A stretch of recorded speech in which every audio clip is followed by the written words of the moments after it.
All right. Moving right along. Next, we're on item 7. We'd like to invite Policy Advisor Jeff Van Holten up on the USBE Student Advisory Council report. So you'll do all the, Jeff, you'll do all the introductions or the introduction. Hello, Jeff Van Holten, Policy Advisor for the State Board of Education. It's good to be here today. To my left, I have Sanjana Kargi. She is the Vice Chair of the Student Advisory Council, representing the Student Advisory Council today. She'll present in just a moment. I wanted to give you a quick report, if it pleases the Chair, and also a written statement from the Chair of the Student Advisory Council, Rachel Dequa, who was not able to attend.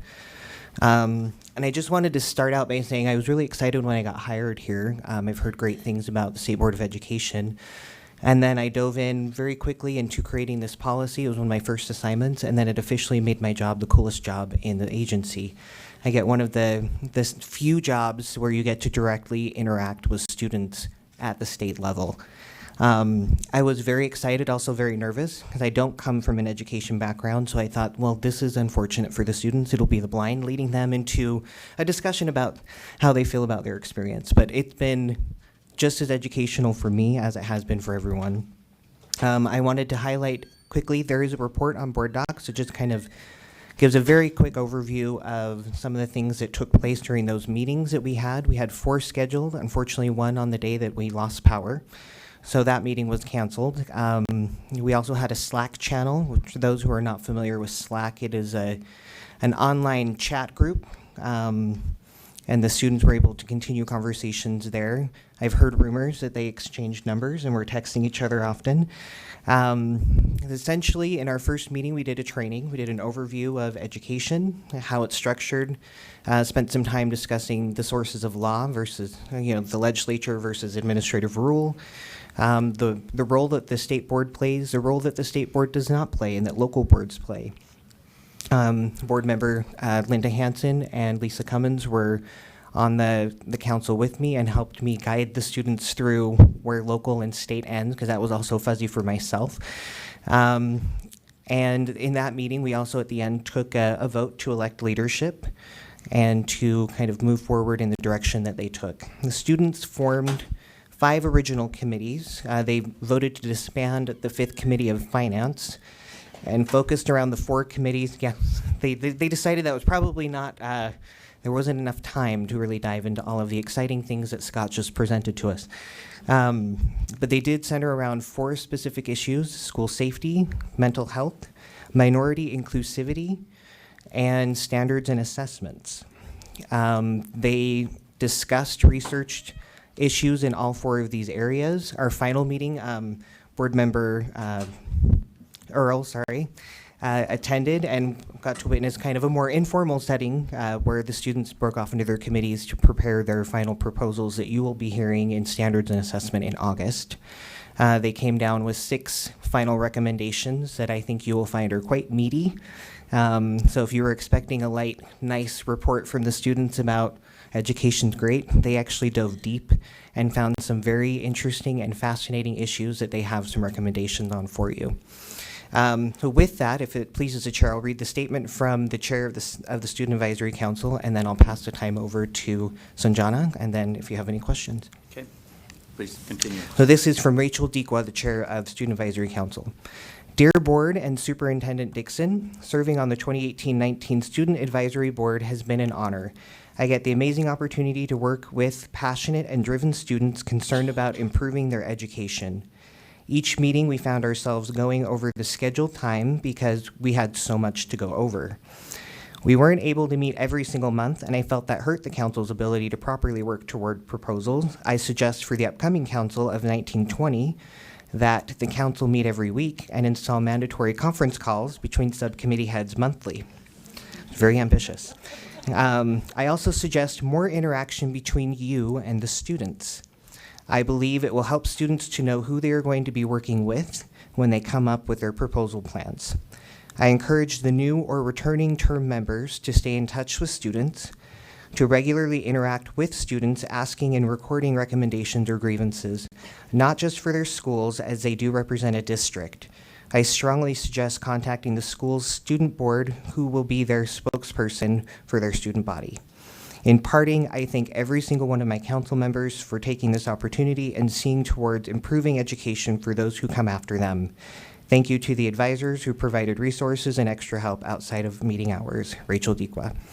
And just so you are aware, half of the council graduated, going off and abroad. And in fact, most of them are not here today because they're out of the country, receiving acceptance also to colleges such as MIT, Harvard, and Caltech. So we had a really excellent group of students. And you'll be voting later this meeting on the incoming half to replace those upcoming this next year. But with that, I'll turn the time over to Sanjana to talk about her experience. Hi, I'm Sanjana Kargi, the Vice Chair of the Student Advisory Council, and I'm a student at Beehive Science and Technology Academy. I will say that a lot of students sometimes feel intimidated when it comes to reaching out to organizations like the board about changes they would like to see and opinions they have about their education. So the implementation of the Student Advisory Council gave all the students a direct line to you guys, the board, through their peers. And I was honored to have been able to be a spokesperson for my district this year, and I look forward to doing that again next year. One of my favorite parts of being on the council this year was getting to interact with students from all the different districts. Even if there have been occasions in the past where students have reached out to the board about how they feel, there hasn't been much interaction with students from different districts. I was amazed by the variety of opinions we had in each of our meetings and how driven each of the students were. It was a really great experience to be in a room full of students that were just as concerned with their education as I was, and getting a chance to interact with them was definitely one of a kind. Having opinions that have come from the Student Advisory Council with students from each of the districts that have settled on the four main issues Jeff mentioned that we came upon collectively, I think is really valuable to the board, as there's no other way I can see where we could really concentrate the opinions of students from all over the state into just a couple different committees and the recommendations that we were able to come up with this year. And lastly, I would just like to thank everyone for helping create this council, and yeah. That concludes our presentation. Okay, questions or comments from board members? This is pretty quiet. I'm excited to see what comes out of. Is it in standards in August? Is that where it's going to be going? Oh, good. Board Member Cindy Davis. Just thank you. Thank you for your work. Thank you for your work and your service and your contribution. And as I read through some of the suggestions and things, my interest was piqued, and I'm looking forward to continuing hearing from students and how education is impacting you and what you would like to see happening in your schools. Okay.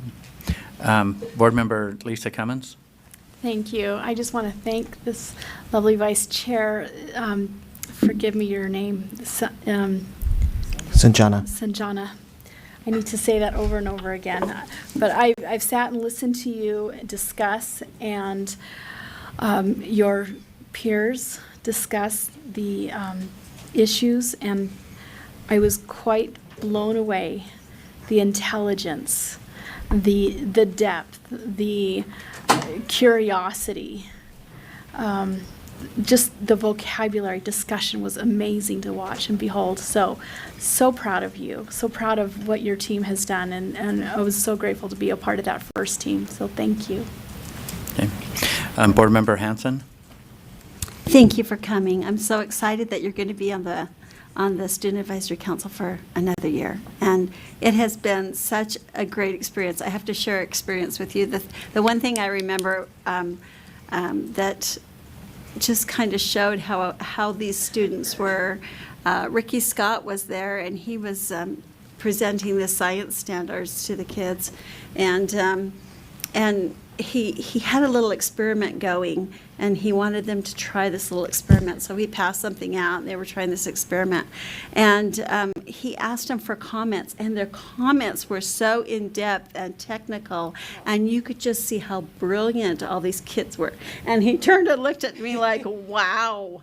You know, and it was an incredible moment every time I got to spend time with the Student Advisory Council. These kids are they're gonna do great things and change the world. We're just so lucky to have them to be able to advise us. So thank you so much.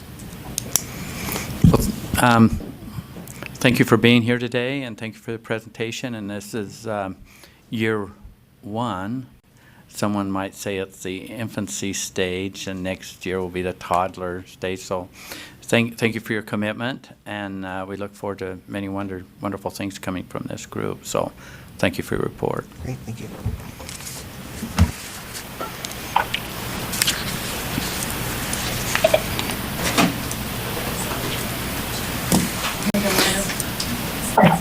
Yes? Well, we're a couple things away, but I you know what? Let's take a quick 10. I know. I need to go. Let's take 10 minutes really fast.